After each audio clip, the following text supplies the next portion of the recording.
This happened to me about 4 years ago.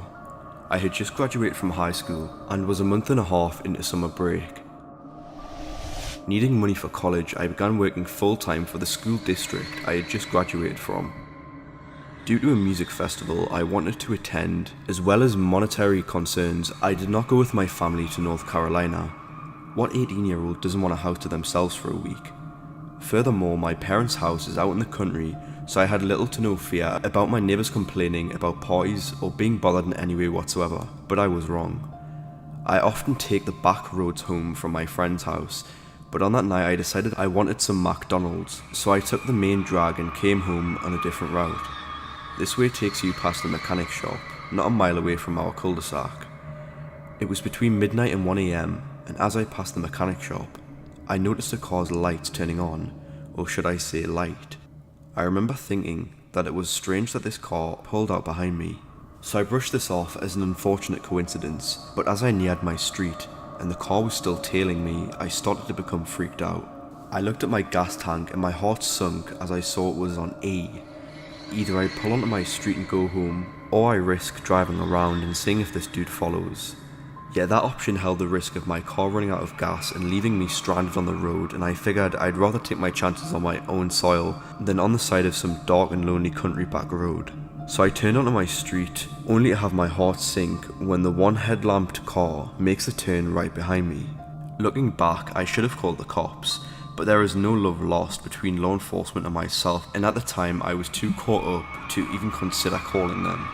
If my family would have been home, this never would have happened. I could have called my dad and he could have grabbed his gun, but he along with the rest of my family were gone, 12 hours away at the beach. So when they began to drive up my driveway after me, I stopped and put my car in reverse.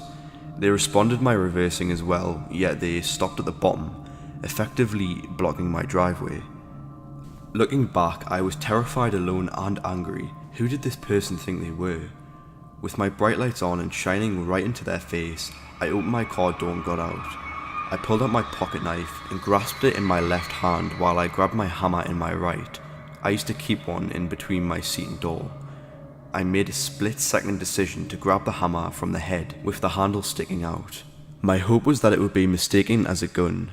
I began yelling and pointing my hammer/gun at the car, screaming at them to get the fuck out and what do you want, you motherfucker. All the while I held my hammer as a gun and prayed they would fall for it.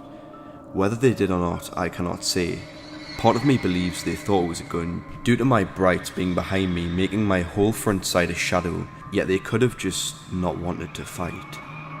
Perhaps they thought I was a girl, or was timid and wouldn't reset so aggressively and violently. Who knows, but it worked. They slowly backed out of my driveway and crept around the cul-de-sac.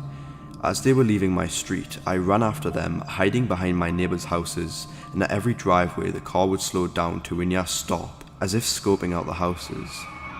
Thankfully they didn't pull into any driveways and they turned off my street altogether. After I was safely in my house, I ate my McDonald's by the window, all the lights turned off, waiting to see if they'd come creeping back. Thankfully they didn't. Now I know where my dad keeps his gun, so if it ever happens again, I'll be better prepared. To finish this video up, I'm going to be telling you all a personal story that actually happened to me, and I was around maybe 13, 14 at the time, 15 at the most.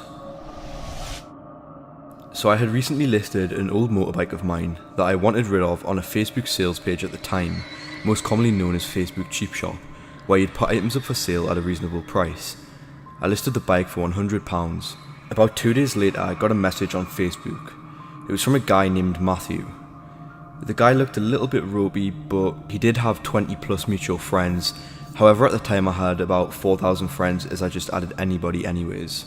Matthew asked how much the bike was, which was a bit weird because I mentioned in the ad that it was £100. So after 2 days of talking to this guy about the bike, I was starting to get a little bit tired of him asking questions and giving me stories of his history with motorbikes. I decided to be straight up with him and asked, "Do you want the motorbike or not?" He then replied no. I was a bit pissed off but just let it go.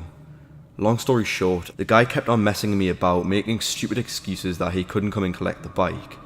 One minute he wanted it, the next day didn't. I blocked him and that was that. The next day me and a friend decided to go for a walk up an old nature trail. I got a phone call, so I answered.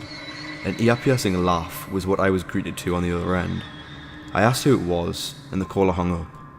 Not even a minute later, and I get a text saying, "Trust me when I say this, I'm going to tie you up, take you to a warehouse, and torture you." I was pretty confused and also pretty frightened. The call was from a withheld number.